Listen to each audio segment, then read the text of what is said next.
Salam Nusantara bagi kita semua, selamat datang kembali di channel Ray Ananstick. Ternyata dalam kitab suci agama Kristen itu, babi itu haram. Ya, kok haram? Nah, itu dia. Nah, yang jadi pertanyaan, kenapa umat Kristen sekarang ini makan babi?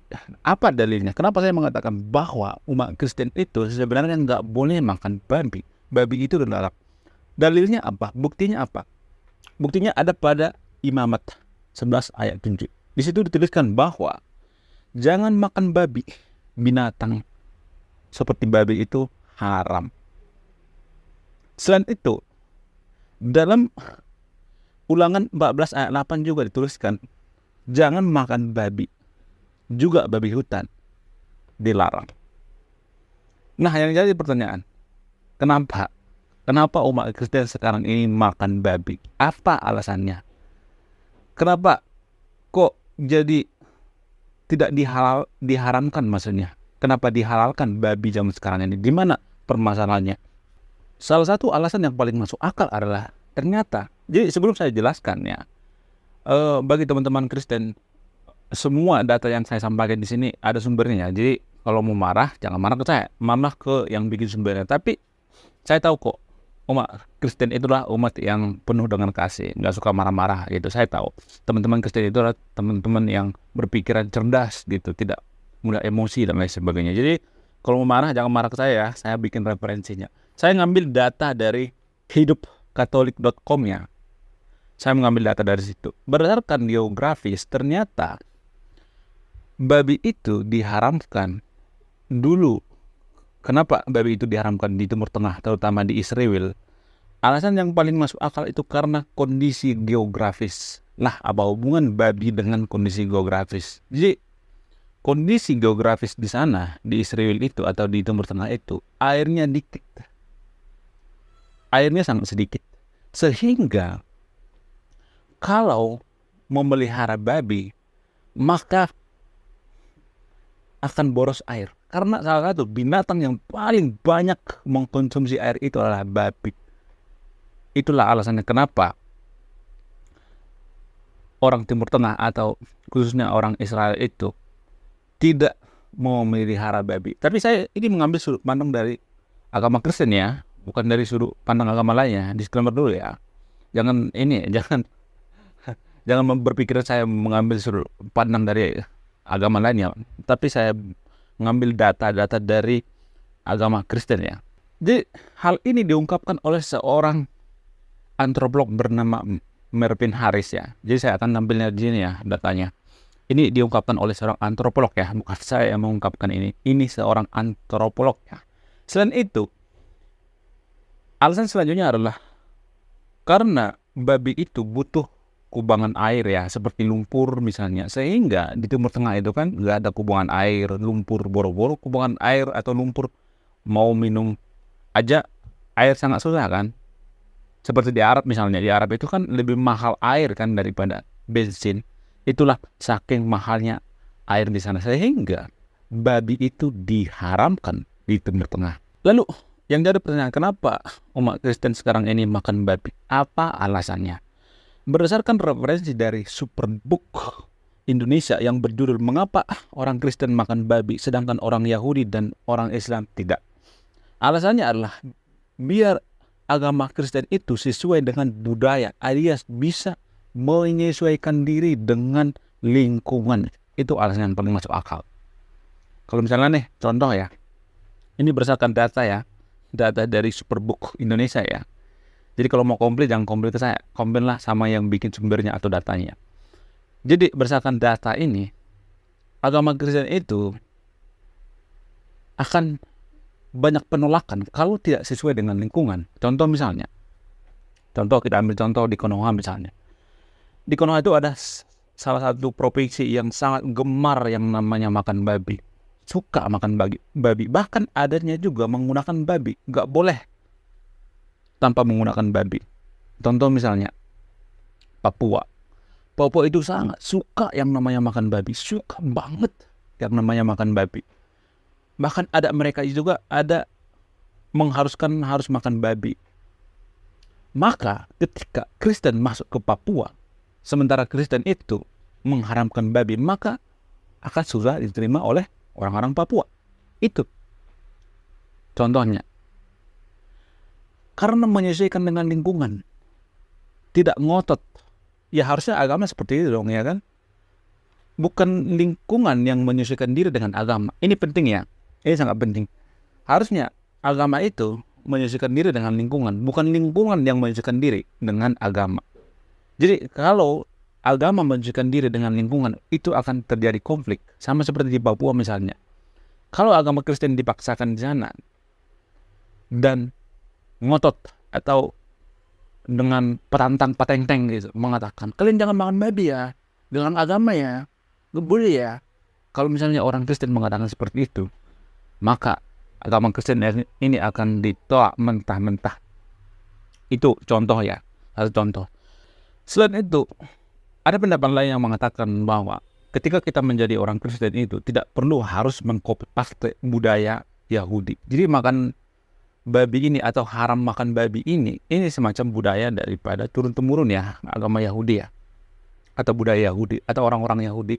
Jadi nggak perlulah, sama seperti sunat misalnya, nggak perlulah kita mengcopy paste budaya Yahudi itu. Cukup kita berpegang teguh pada ajaran Yesus Kristus. Begitu prinsip daripada agama Kristen. Makanya mereka tidak saklek ngotot mengharamkan babi itu. Namun ada pro kontra juga ya.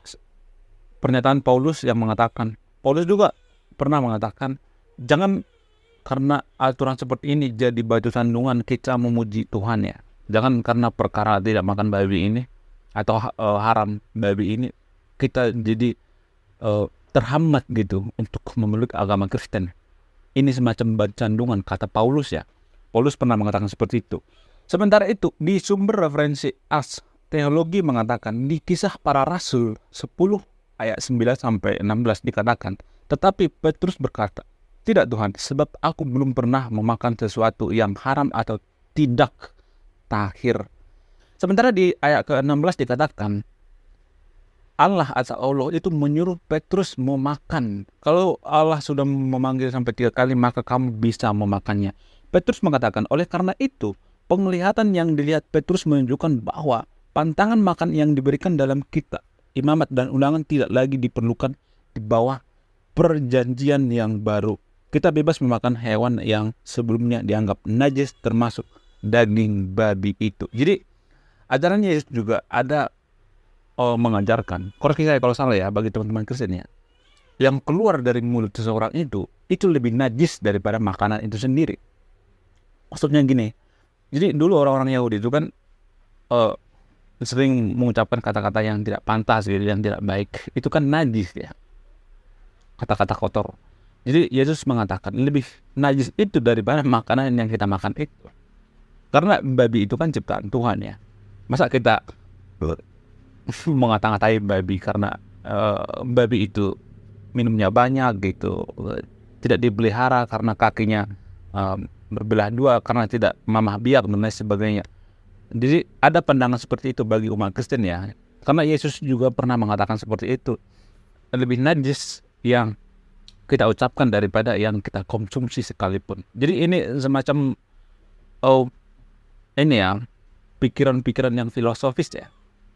Jadi jangan ditelan bulat-bulat apa yang saya katakan, tapi ini bernada filosofis. Lebih najis yang keluar dari mulut kita daripada apa yang kita makan, daripada sekedar apa yang kita makan. Jadi kalau saya boleh memberikan penafsiran ya, kenapa dalam Kristen itu babi haram atau tidak? Umat Kristen menafsirkan babi itu tergantung konteks. Sekali lagi saya katakan, tergantung konteks. Pada umumnya umat Kristen dalam beragama itu tidak terlalu kontekstual dan tidak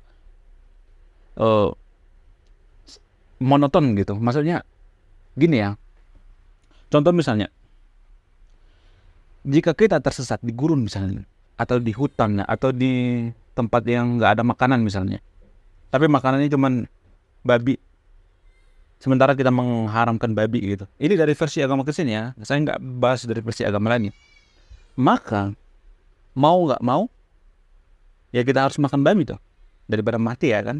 Sebenarnya halal dan haram ini dalam agama Kristen atau dalam budaya Yahudi ini semacam pasal karet sebenarnya. Boleh dimakan juga kan, kalau dalam darurat kan. Berarti pasal karet dong. Jadi inilah yang dinamakan konteks. Di versi lain juga ada yang mengatakan ini bukan pasal karet, ini konteks gitu. Jadi ada dua versi ya. Ada yang mengatakan bahwa ini pasal karet, yang satu lagi ada yang mengatakan bahwa ini konteksnya beda gitu, karena darurat gitu. Jadi agama itu sepertinya katakan tadi itu nggak boleh dia tidak sesuai dengan lingkungan. Agama itu harus menyesuaikan dengan lingkungan. Kalau agama itu bertolak belakang dengan lingkungan, maka akan terjadi konflik, kekerasan. Itu yang akan terjadi. Harusnya agama menyesuaikan dengan lingkungan, bukan lingkungan menyesuaikan dengan agama. Sama seperti yang saya katakan tadi itu.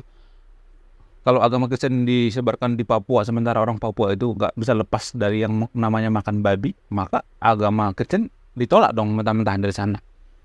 Ya kan? Itu artinya agama itu harus menyesuaikan diri dengan lingkungan. Kalau boleh jujur ya, dulu juga agama Kristen itu sangat susah ya menyesuaikan dengan lingkungan. Waktu dulu ya, sekarang kan agama Kristen itu kan udah berubah ya. Dulu yang dogmatis, sekarang yang saintifik. Jadi ini beda ya. Dulu Kristen itu dogmatis. Doktrinnya gede banget gitu. Keras banget doktrinnya. Kalau nggak boleh makan babi, jangan makan babi dong. Saklek banget. Sementara agama Kristen sekarang ini sudah bertransformasi ke arah yang lebih baik kalau menurut saya pribadi ya. Yaitu agama yang saintifis.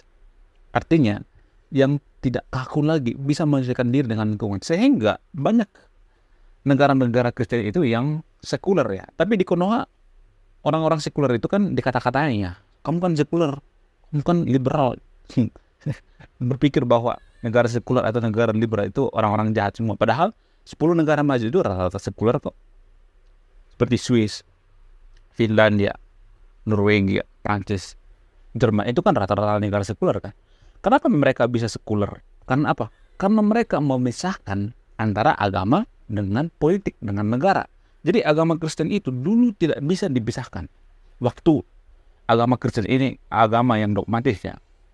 Semenjak agama Kristen itu bertransformasi jadi agama yang saintifik, maka dipisahkan antara agama dengan negara, agama dengan politik, dipisahkan. Dan ini akan berpengaruh pada kemajuan suatu bangsa. Coba kalau misalnya Prancis atau Jerman dia tidak sekuler, menggabungkan antara agama dengan politik, pasti sering konflik kan, ribet kan. Dulu juga pernah Prancis sebelum revolusi Prancis, sebelum masa revolusi Prancis itu, Prancis kan menganut sistem beragama seperti di Konoha, dogmatis. Bahkan pemerintah mereka itu memanfaatkan agama itu untuk kekuatannya, gitu, untuk semena-mena terhadap rakyat. Karena rajanya atau Raja Louis saat itu mengatakan, saya adalah titisan Tuhan. Kepala saya ini adalah kepala dari titisan Tuhan. Jadi kalau ada yang macam-macam terhadap kepala saya ini, berarti Anda menjolimi Tuhan. Sehingga terjadilah revolusi Prancis. Dan rakyat Prancis saat itu berpikir skeptis. Bagaimana kalau kita coba dulu apa yang dikatakan raja itu. Dan akhirnya kepalanya ditenteng seperti ini. Kepala rajanya. Sehingga terjadilah revolusi Prancis. Revolusi Prancis ini sebenarnya awal mula secara global ya. Menjadikan negara-negara itu jadi sekuler. Menjadikan negara-negara Eropa itu sekuler. Perubahan dari negara yang dogmatis atau agama yang dogmatis ke negara yang sekuler, yang lebih modern. Tapi saya melihat Konoha ya, tidak belajar dari kesalahan Eropa. Saya melihat Konoha sekarang ini adalah agama yang dogmatis ya, negara yang dogmatis, negara yang dikit-dikit agama gitu, semua hal digabung-gabungkan dengan agama. Jadi saya tidak mengatakan bahwa diri saya itu Ataturknya Indonesia ya, tapi setidaknya dengan kita menjadi negara sekuler itu, SDM kita akan lebih maju. Sekuler itu adalah pola pikir. Sekuler itu adalah cara, bukan benci agama ya. Tapi di Konoha kan banyak orang yang berpikir, kalau saya mengatakan Indonesia harus menjadi negara sekuler. Oh, kamu anti agama ya. Oh, kamu benci agama ya. Oh, kamu PKI ya. Oh, kamu ateis. No. Justru sekuler itu menjaga nama baik agama itu biar tidak dipolitisasi. Kalau kampanye jangan bawa-bawa agama. Itu tujuan sekuler itu sebenarnya. Mungkin di antara sahabat yang nonton video ini setuju kan apa yang saya katakan. Kalau kampanye itu di Konoha nggak suka kan kalau bawa-bawa politik. Ngomong politik rumah ibadah. Kalau nggak pilih saya masuk neraka. Pilih saya biar masuk surga. Itu kan politisasi agama. Jadi inilah yang dihindari oleh orang-orang Eropa. Memisahkan antara agama dengan politik biar nggak ribut. Setiap kampanye ribut. Setiap pemilihan ribut. Konflik. Ya inilah tujuan daripada sekularisme atau sekuler ini. Jadi itulah alasannya kenapa. Ini berhubungan dengan kenapa Kristen itu tidak mengharamkan babi lagi ya. Karena apa? Karena Kristen itu sudah menjadi agama yang saintifik, bukan agama yang dogmatis lagi. Sudah fleksibel, tidak terlalu kaku lagi. Jadi ya please ya, jangan ada yang mengata-ngatain bahwa agama Kristen itu menyeleweng dari kitab sucinya. Jangan, enggak. Kita nggak boleh menjudge seperti itu, nggak boleh. Ya, nggak baik. Oke. Terima kasih sudah menyimak dan menonton video ini. Saya Bapak Sekuler Indonesia. Salam sekuler.